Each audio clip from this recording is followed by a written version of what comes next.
Telangana BC ప్రజా సంఘం ముఖ్య కార్యకర్తల సమావేశానికి పిలవగానే వచ్చినటువంటి మీ మీడియా మిత్రులందరికీ కూడా నమస్కారం తెలియజేస్తూ, ఇవాళ ప్రధానంగా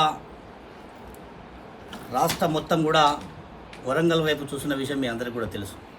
ఇవాళ రేపు ఏం జరగబోతుందని చెప్పి ఇప్పటికే అంచనాలు వేస్తూ అగ్రవర్ణాలకు చెమటలు పుట్టిస్తున్నటువంటి సమయం ఆసన్నమైంది.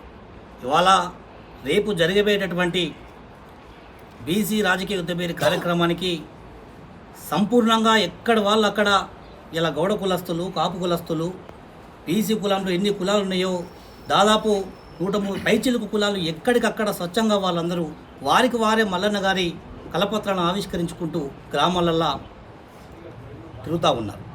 అంటే రేపు దాదాపు 1,00,000 మందికి పైగా వచ్చేటటువంటి ఒక సభకు సంపూర్ణంగా తెలంగాణ బీసీ ప్రజా సంఘం మద్దతు తెలియజేస్తూ ఉన్నాం.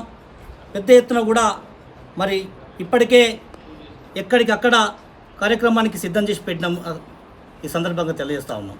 ఇలా అదేవిధంగా రేపు జరగబోయేటటువంటి కార్యక్రమానికి బీసీలందరూ కూడా, బీసీ నాయకులు, వివిధ కుల సంఘాలు, వక్తలు, కవులు, వివిధ రంగాల్లో ఉద్యోగాలలో పనిచేస్తున్నటువంటి బీసీలు, అణచివేతకు గురైనటువంటి బీసీలు, వారందరూ కూడా మరి మన వర్గాల కోసం పోరాటం చేసినటువంటి తీన్మార్ మల్లన్న గారి చేపట్టబోయే రేపు కార్యక్రమానికి అన్నగారికి అండగా ఉండి వారి కార్యక్రమానికి విజయవంతం చేయాలని చెప్పి నేను పిలుపునిస్తూ ఉన్నాం.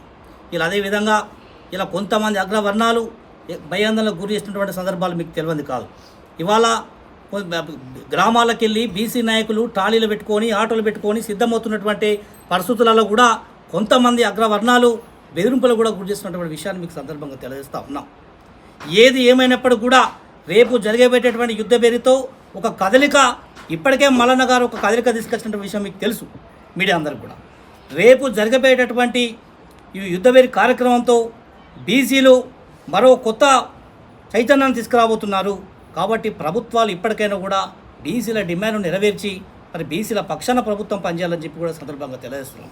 ఇలా ఇంకొక విషయం కూడా నేను మాకు తెలియజేస్తున్నాం. వాస్తవానికి మేమందరం కూడా ఎన్నో సంఘాలు ప్రభుత్వానికి మద్దతు గత ప్రభుత్వంలో ఎస్సీలు కానీ, ఎస్టీలు కానీ, బీసీలు కానీ, మైనార్టీలు కానీ నష్టపోయాలని చెప్పే మరి కాంగ్రెస్ ప్రభుత్వానికి పట్టం కట్టిన విషయం మీకు తెలిసిందే. కాంగ్రెస్ ప్రభుత్వం ఎన్నికైన తర్వాత కూడా మరి ఇంతవరకు కూడా బీసీల వైపు ఆలోచన చేస్తలేదంటే ఒకసారి వారి విజ్ఞప్తికి వదిలిస్తూ ఉన్నాం. మాట తప్పకుండా బీసీ కులగడ మీద స్పష్టమైన వైఖరి ఇచ్చి మరి రిపోర్ట్ కూడా వాళ్ళు మా లెక్కలేంది, మేము ఎంతమంది ఉన్నాం, మరి మాకు కామారెడ్డి డిక్లరేషన్ కూడా అమలు చేసి వారి యొక్క నివేదికను ముఖ్యమంత్రిగా వెంటనే ఒక స్టేట్మెంట్ ఇవ్వాల్సిందే కోరుతూ ఉన్నాం. లేని పక్షంలో మల్లన్న గారి అడుగు జాడల్లో కథం దొక్కుతూ రాష్ట్ర వ్యాప్తంగా కూడా ఉద్యమాన్ని ఉధృతం చేస్తామని చెప్పి కూడా సందర్భంగా తెలియజేస్తూ ఉన్నాం.